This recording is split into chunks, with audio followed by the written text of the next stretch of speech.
In the scorching heat of Wyoming, 1882, an auctioneer's hammer fell like a death sentence on broken dreams.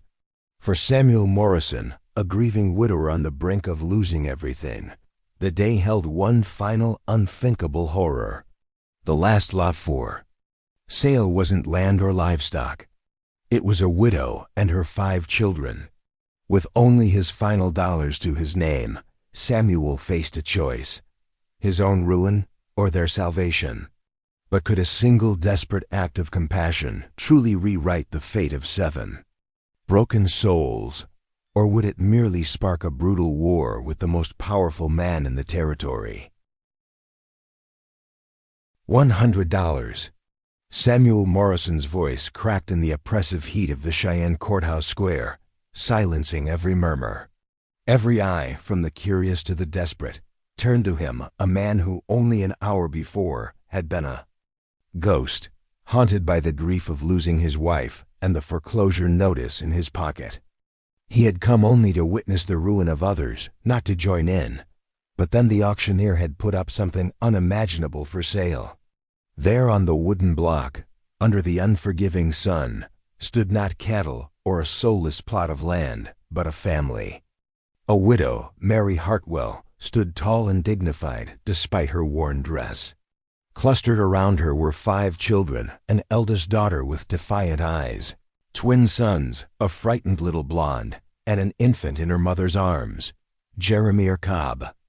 A man with a heart as cold as a Wyoming winter had nearly owned them for the paltry sum of $75. It was in that moment that something inside Samuel, perhaps the memory of his late wife Margaret and her compassionate spirit, refused to remain silent. Now, his bid hung in the air. $125, Cobb countered, his eyes narrowing into calculated slits. Samuel's mouth went dry. He had exactly $137 to his name. $135, he called out, his voice a desperate prayer. $140, Cobb said, a smirk touching his lips. He knew he had won. Samuel's heart sank. It was over. But as despair threatened to swallow him, a calloused hand landed on his shoulder. It was old Pete Jenkins, the general store owner.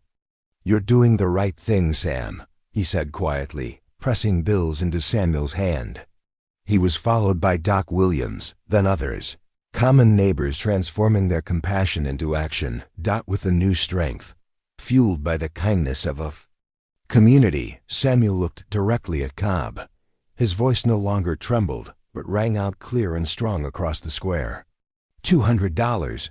It was an unbelievable sum, a declaration. Jeremiah Cobb stood frozen, his face contorting with rage and humiliation. Defeated not by a larger purse, but by the will of decent folk, he yanked his horse's reins and disappeared into the crowd. Sold, the hammer fell, to Samuel Morrison. As the cheers subsided, Mary Hartwell approached him, her children trailing behind. "Mr. Morrison," she said, her voice low but full of dignity, "we are not a burden. We will work to earn your kindness." Samuel looked at the family for whom he was now responsible, a family bought with all he had and the goodness of strangers. He tipped his hat. "Ma'am," he replied gently, "all I expect is for you and your children to have a home. The rest, I reckon we'll figure it out together." The 8-mile journey from Cheyenne was more than a measure of miles. It was a passage from one life to the next. The creaking of the wagon wheels was the only sound to break the vast silence of the prairie. But for Samuel, for the first time in months, the silence was not empty. It was filled with the whispers of the twin boys as they pointed to a hawk circling overhead, by the giggles of little Emma as she tried to catch a sunbeam, and by the quiet, steady presence of Mary, who held her infant son as if he were her anchor to the world. Samuel found himself listening, his lonely heart slowly thawing to the sounds of life. When they crested the final hill, his ranch lay in the valley below. In his eyes, all he saw was weathered wood, a roof in need of repair, and fences that needed mending. It was a testament to his failures.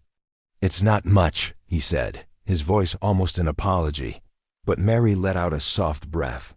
"Oh," she said, and in that simple word, Samuel heard not disappointment, but profound relief. The eldest daughter, Rebecca, called out from the back of the wagon, her voice surprisingly firm, "It looks like a real home." And as they pulled up, it began to be one. The haunting silence Samuel had grown used to was now banished by the patter of children's feet in quiet discussions about sleeping arrangements. He insisted on giving up his master bedroom. It was Sarah's room, he said, the name of his late wife hanging in the air for a moment. Mary looked at him, not with pity, but with a deep understanding. "She must have been a fine woman," she said softly, and with those words, she built a bridge from his grieving past to his fragile present. That evening's supper was an event the ranch hadn't seen in a very long time. 7 people sat around his wooden table, sharing a simple meal of beans and cornbread.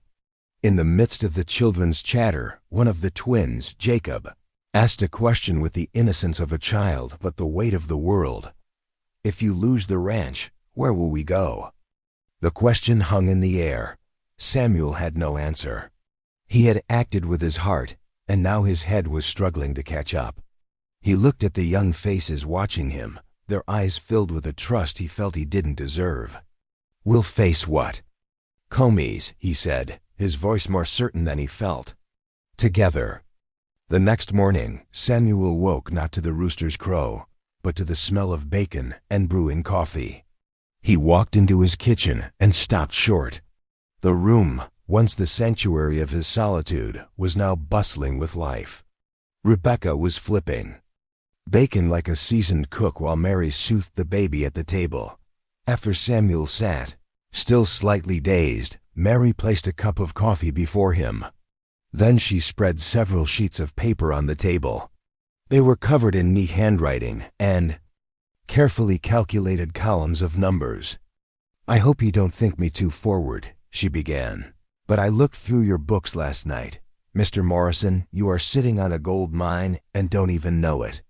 She pointed out, with a clarity and logic that astonished Samuel, that he was too focused on his cattle, a costly and low-yield venture. "Your wheat," she said, her finger tracing the column. "This is where the real profit is. And that patch of land by the creek, it's too wet for grain, but it would be a paradise for vegetables. Cheyenne will pay a premium for fresh vegetables." She spoke of doubling the chickens for eggs, of preserving vegetables for winter to cut costs. Like a general unfurling a battle plan, she transformed what Samuel saw as a failing burden into a field he could win. Then she leaned forward, her eyes burning with an intense light. "But there is something more important. My husband Thomas, before he passed, he was negotiating a contract. A contract to supply a large herd of beef to the railroad construction camps." Samuel's heart began to beat faster. Such a contract wouldn't just save the ranch. It would secure all of their futures. "Why didn't you mention this before?" he asked. "Because it requires a number of cattle you alone cannot supply," she admitted. The excitement in Samuel's chest deflated. "But," Mary continued, not letting despair take root, "we are not alone. Mr. Jenkins has a small herd. Others do too. Even Jeremy Cobb." She proposed the unthinkable, to form an alliance, a partnership of small ranchers to fulfill the contract. Together, it was a daring, almost reckless idea, but it made perfect sense. Samuel looked at the woman across from him. She was not just a refugee he had saved. She was a strategist, a leader. She had given him something he thought he had lost forever, a reason to fight Dot in the silence of the early morning. Surrounded by his new family, Samuel Morrison made his second fateful choice. "All right," he said, a simple word that carried the weight of a promise. "Let's try." The days that followed were a balm to Samuel's wounded soul. The laughter of children echoed where only the wind had howled before. Mary's hands turned the simplest ingredients into hearty meals. They worked together from sunup to sundown. Every drop of sweat that fell on the dry earth, a commitment to a shared future. A fragile sense of peace had begun to take root in the valley, a peace Samuel hadn't dared to hope for again. But peace in the Wild West was as thin as early spring ice. It was shattered one morning by the thunder of approaching hoofbeats. This was not the friendly clip-clop of a neighbor. This sound carried a threat, an invasion. Standing on his porch, Samuel saw Jeremiah Cobb and 3 of his men approaching, a dark cloud on the bright horizon. Cobb dismounted, his cold eyes sweeping over the newly tilled vegetable patch and the children playing nearby, as if they were vermin encroaching on his territory. "Morrison," Cobb said, his voice devoid of any warmth. "I've come to correct a mistake, your mistake." Mary came out of the house, standing quietly beside Samuel, her presence a silent statement of support. "I owe you nothing, Cobb," Samuel replied, his own voice steady. "Oh, but you do," Cobb sneered. "You took what was mine, but I'm a generous man. I'll give you $1,000, cash, enough to clear your bank debt and leave you with a handsome profit. In return, you give me the woman and her litter." The offer hung in the air, as poisonous as a snake. $1,000. The number could solve all of Samuel's problems, could buy him security, safety. For a bitter moment, the temptation was real. He glanced at Mary. She met his gaze, and in her eyes he saw a silent plea, not for her own salvation, but for his. "Soul, don't," her eyes said. "That money is the price of our dignity. It's a price we cannot pay." Samuel turned back to Cobb, his hesitation gone, replaced by a cold certainty. "They are not for sale," he said. "They are my family." Cobb laughed, a dry, unpleasant sound. "Family? You are a fool. You've made a grave mistake, Morrison." He mounted his horse, his face dark with rage. "There are other ways to collect a debt." He wheeled his horse and galloped away, leaving a heavy threat hanging over the ranch. The fear had a name. A few nights later, a pale-faced Rebecca pulled Samuel aside. She had heard voices outside her window late at night. One of them, she said, was the sickening laugh of Buck Wheeler, Cobb's right-hand man. They were discussing the layout of the ranch, about teaching folks a lesson. And then the lesson came, not in words, but in fire. Samuel was jolted awake by the acrid smell of smoke and a demonic orange glow dancing outside his window. His heart stopped. The barn. He bolted from his bed, his yell of fire tearing through the quiet night. The house erupted in fear and chaos. Mary, with astonishing calm, herded the terrified children out of the house to the safety of the creek, while Samuel desperately threw buckets of water against the orange beast that was devouring the structure he and his new family had poured their souls into. They fought like lions. Mary was at his side, her face smudged with soot but her eyes blazing with defiance. The twin boys, disobeying their mother's orders, ran back and forth with small pails of water. Even little Emma tried to help. They were a family, fighting for their home, but the fire, fed by hatred, was too strong. As dawn came, painting the eastern sky red, it illuminated only a skeleton of blackened timbers and a smoldering pile of ash. Everything was gone. The winter hay, the tools, and most importantly, the symbol of their hope. As they stood, exhausted and devastated, in the morning smoke, Rebecca called out to him. In her hand was a piece of charred wood she'd found near where the fire had burned. Hottest.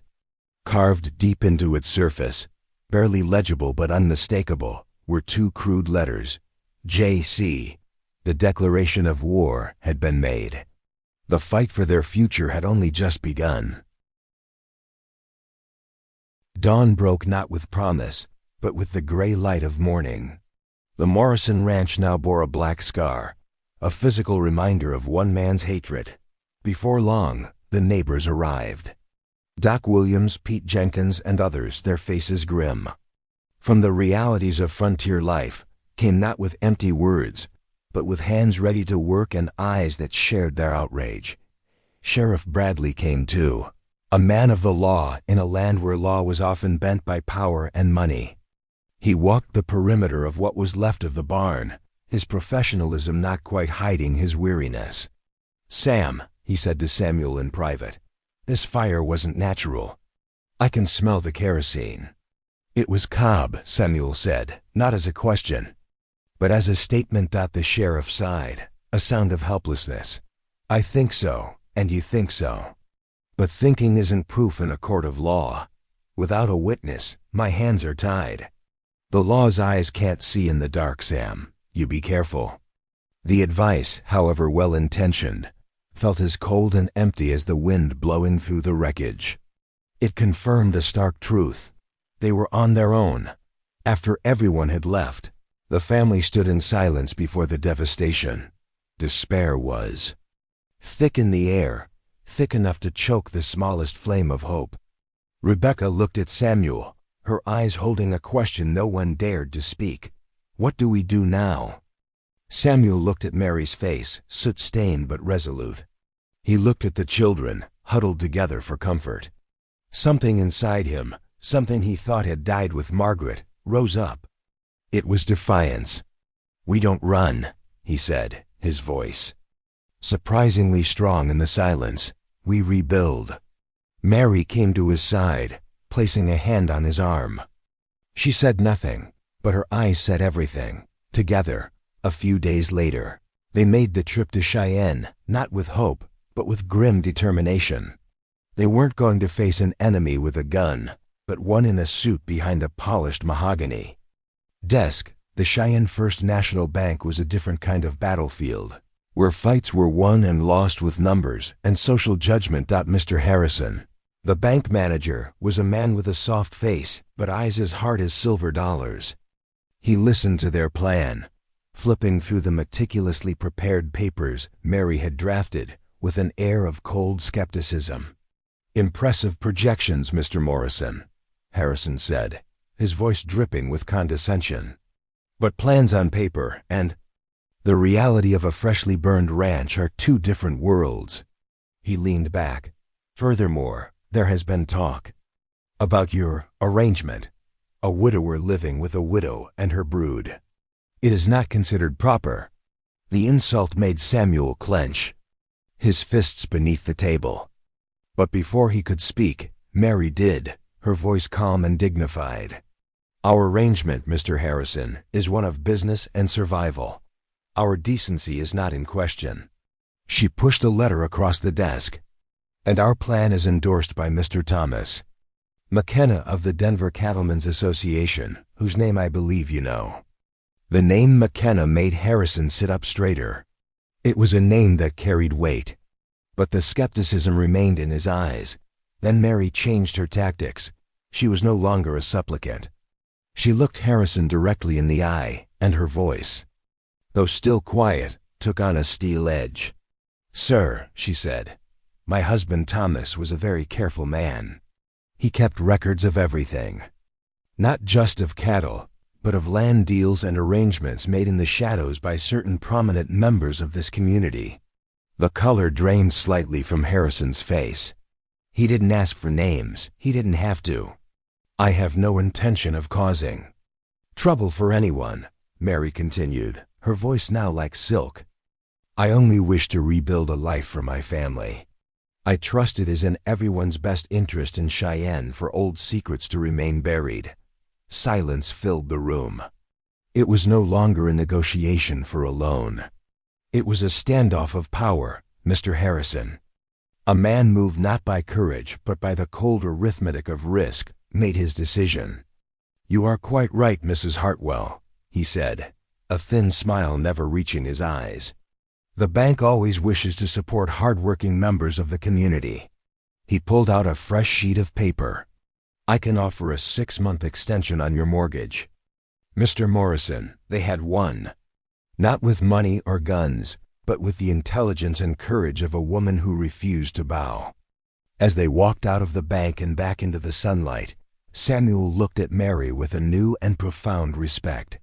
"Where did you learn to do that?" he asked in amazement. Mary smiled, a smile that was both tired and mysterious. Thomas was a man who believed in keeping accounts, Mr. Morrison, she said. All kinds of accounts. The sound that rose from the Morrison ranch in the following days was the sound of defiance. It was not the crack of a rifle or the shouts of a threat, but the steady rhythm of hammers on new wood, the rasp of saws, and the calls of men working. In unison, news of the bank visit and the family's resilience had spread like wildfire. The barn fire, meant to isolate them, had done the opposite. It had lit a fire in the hearts of their neighbors. They came. First one by one, then family by family. Wagons arrived laden with donated lumber. Women came with baskets of food enough to feed a small army. Men who had previously only offered Samuel a perfunctory nod now rolled up their sleeves and worked beside him like brothers. They came not just to raise a barn. They came to raise a bulwark of decency against cruelty. In the midst of all the activity, Mary was a center of calm efficiency. She moved between the work crews, ensuring they had water, coordinating lunch, and somehow managing to soothe her infant son without ever seeming flustered. Samuel, nailing a beam with Pete Jenkins, paused for a moment to watch her, a warmth spreading through his chest that he couldn't name. "That woman of yours has a spine of iron, Sam," Pete said, a knowing glint in his eye. "And a heart big enough for the whole territory." "She works for me, Pete," Samuel corrected quickly, but the words sounded hollow even to his own ears. "Keep telling yourself that," Pete chuckled. "But I've known you for years. I've never seen you look at anyone the way you look at Mary Hartwell." Before Samuel could respond, a sudden silence fell over the worksite. The hammering stopped. The laughter died. All eyes turned to the road, where Jeremiah Cobb and an even larger group of riders were approaching like a dust storm. Cobb pulled up at the edge of the work area, his eyes taking in the busy scene with pure contempt. He had expected to find despair and isolation. Instead, he faced a living symbol of unity. "Well," Cobb said, his voice dripping with sarcasm, "looks like quite the party, Morrison." Mary stepped forward, unafraid. "This is the work of good neighbors, Mr. Cobb," she said, her voice clear and loud for all to hear. "A concept you might not be familiar with." Cobb's eyes fixed on her, his venom now unconcealed. "You have quite a mouth for someone who was bought and paid for." The insult caused a collective intake of breath from the crowd, but Mary did not retreat. She took a step forward, her dignity her greatest shield. "A man is purchased by greed, Mr. Cobb," she answered. "A family is rescued by grace. There is a difference, though I don't expect you to understand it." A murmur of approval ran through the crowd. Pete Jenkins, still holding his hammer, stepped up beside Mary. Other men stopped their work, their tools in hand now looking like ready weapons. Cobb looked from one determined face to the next. For the first time, he seemed at a loss. He was used to bullying isolated individuals, not confronting the conscience of a community. Defeated not by force, but by an unbreakable unity, he yanked his horse's reins and rode away, throwing back a look of pure hatred. "This isn't over," he snarled, before galloping off, leaving a silent but resounding victory behind. That evening, after the last neighbor had gone home, Samuel and Mary stood on the porch, looking at the frame of their new barn, a monument to hope rebuilt. "We showed him we aren't afraid," Samuel said, a surge of pride in his chest. "And that is why he will become more dangerous than ever," Mary replied, her voice low. She turned to him, the setting sun catching her serious face. "Samuel, there is something you need to know. The real reason Cobb is so determined, it isn't just pride," she told him then. "About Thomas's ledgers. Not just vague notes, but detailed evidence. Names, dates, maps of land stolen through intimidation. Cattle systematically rustled to build Cobb's empire." Samuel listened, a chill running down his spine. They weren't just dealing with a bully. They were holding the secret that could destroy Jeremiah Cobb, send him to prison for years. "He knows you have them," Samuel whispered. "He suspects," Mary corrected. "And he will not stop until that threat is eliminated, one way or another." They stood there in the growing dusk, looking at their unfinished work. They understood now. They weren't just building a barn. They were standing guard at the gates of a very dangerous man's past. And that man, they knew, would be back soon to tear those gates down and bury everyone behind them. The silence of a Wyoming night was a sacred thing. It was a quiet broken only by the chirping of crickets and the whisper of wind through the tall grass. Inside the house on the Morrison ranch, the family slept, wrapped in the fragile safety. They had fought so hard to win. But on this night, that sacred silence was about to be desecrated. It came not as thunder, but as a sharp, vicious tear in the fabric of the night, the deafening crack of a rifle. Instantly Samuel was awake, his heart pounding against his ribs. He didn't have to think. He lunged for the window, his Winchester rifle feeling like a part of his own arm. Outside, in the darkness, muzzle flashes blinked like malevolent fireflies. Another shot ripped past, shattering the kitchen window where Mary had been cleaning. Up after supper only hours before. "Get down!" Samuel roared, and the house transformed from a home into a fortress. Mary, without a single cry of fear, crawled across the floor, herding the terrified children into the safest corner of the room. Rebecca, with a courage far beyond her years, wrapped her arms around her younger siblings, whispering words of reassurance. "Come on out, Morrison." A familiar, taunting voice called from the darkness. It was Buck Wheeler. "Come out and face what you've got coming, or send out the woman and her brats." The insult sent a cold rage through Samuel, but he suppressed it. Anger was a luxury he couldn't afford. He raised his rifle, squinting into the blackness. Then another figure was beside him, low to the ground. It was Mary, and in her hands was an old double-barreled shotgun. Her face was pale, but her eyes were filled with a cold, steady resolve. "Thomas taught me how to shoot," she said, her voice eerily calm.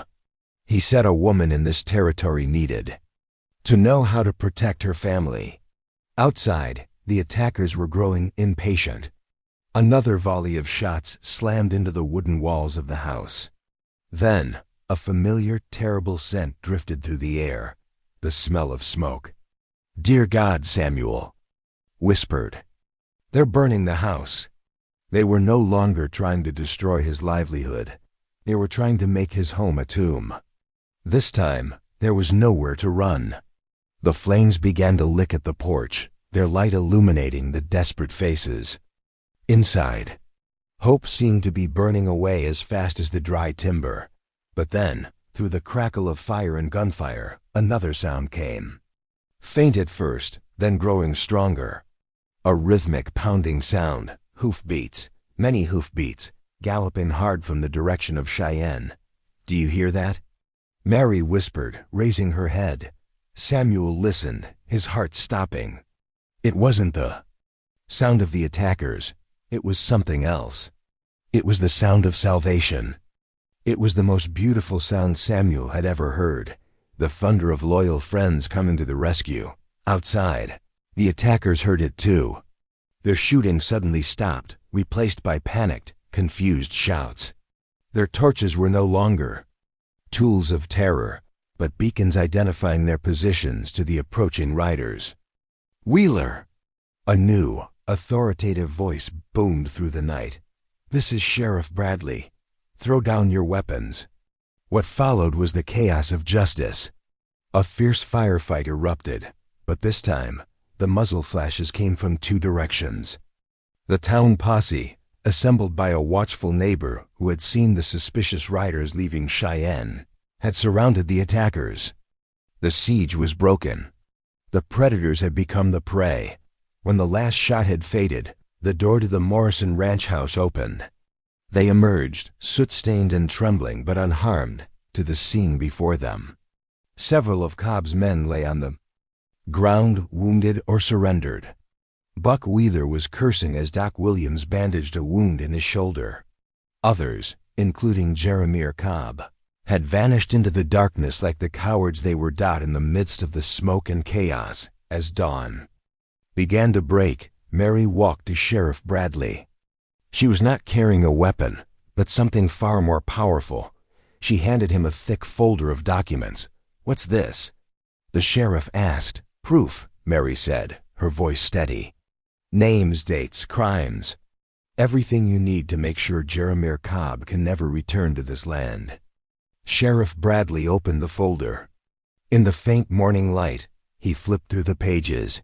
His eyes widened. "Good Lord," he whispered. "This isn't just about a shootout anymore. This is enough to hunt a man to the ends of the territory." The battle of the night was over, but the war for their future, thanks to that final act, had just been won. Autumn came to the Wyoming territory, bringing with it crisp, clean air and a sky of impossible blue. It swept away the last of the summer's oppressive heat, just as time had begun to soothe the scars of the Morrison family.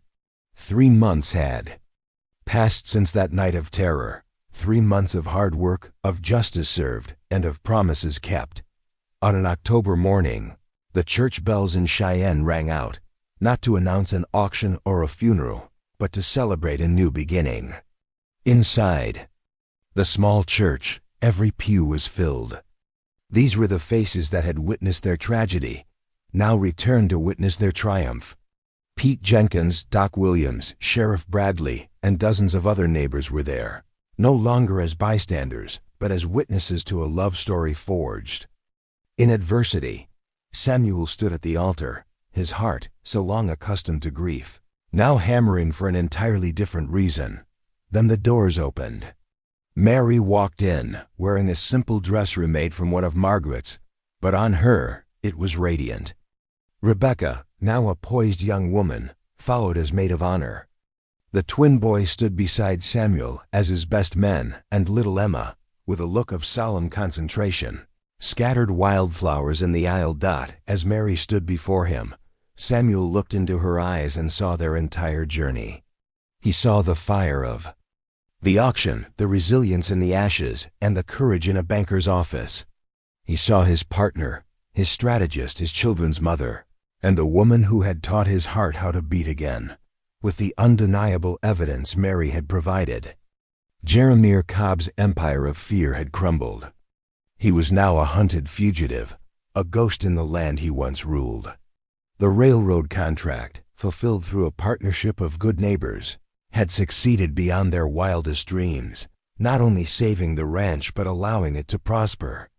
"I, Samuel," he said, his voice ringing in the hallowed silence, "take thee, Mary, to be my wedded wife. To have and to hold," Mary answered, tears of joy glistening in her eyes, "till death do us part." Their kiss was not just a ceremony. It was a consecration, a confirmation that from 2 broken lives, 1 whole life had been made. Applause thundered through the church like a summer rain, washing away the last traces of sorrow. At the reception that followed, Samuel found himself surrounded by laughter and well wishes. He watched his children, yes, his children, thriving. Rebecca was deep in conversation about her plans for Teachers College. The boys were regaling listeners with tales of the cattle drive. Emma was dancing with Doc Williams. He stepped outside for a breath of the cool autumn air. Mary followed, slipping her hand into his. "Any regrets, Mr. Morrison?" she asked, a playful smile on her lips. "Just one," he said. "I regret it took me so long to realize I had fallen in love with you. I think it was that night you stood on the porch and told me your plan, but I was too stubborn to admit it." Mary laughed, a sound as clear as a bell. "And I think I knew it at the auction. No man bets his last dollar on strangers unless his heart is telling him they won't be strangers for long." She stood on her toes and kissed him, We were both happy fools, weren't we? Samuel looked to the distance, where their ranch sat in the golden afternoon light. The new barn stood tall and proud. The fields lay golden and harvested. "I thought I was bidding to save a family from ruin," he said quietly. Mary squeezed his hand, "and I found a man in ruins who needed a family to save him." She looked into his eyes, her love deep and certain. "I think, my dear husband, we saved each other." They walked back inside together, where the celebration continued. Looking at the room full of light and laughter, Samuel finally understood. Family wasn't something you were born into. It was something you built. With sweat, with tears, with courage, and with a love so fierce it could stare down the barrel of a gun and not flinch. Family was a choice, and as he took his wife's hand, listening to the laughter of his children, Samuel Morrison knew that of all the wagers he had ever made, this was the one he had so gloriously won.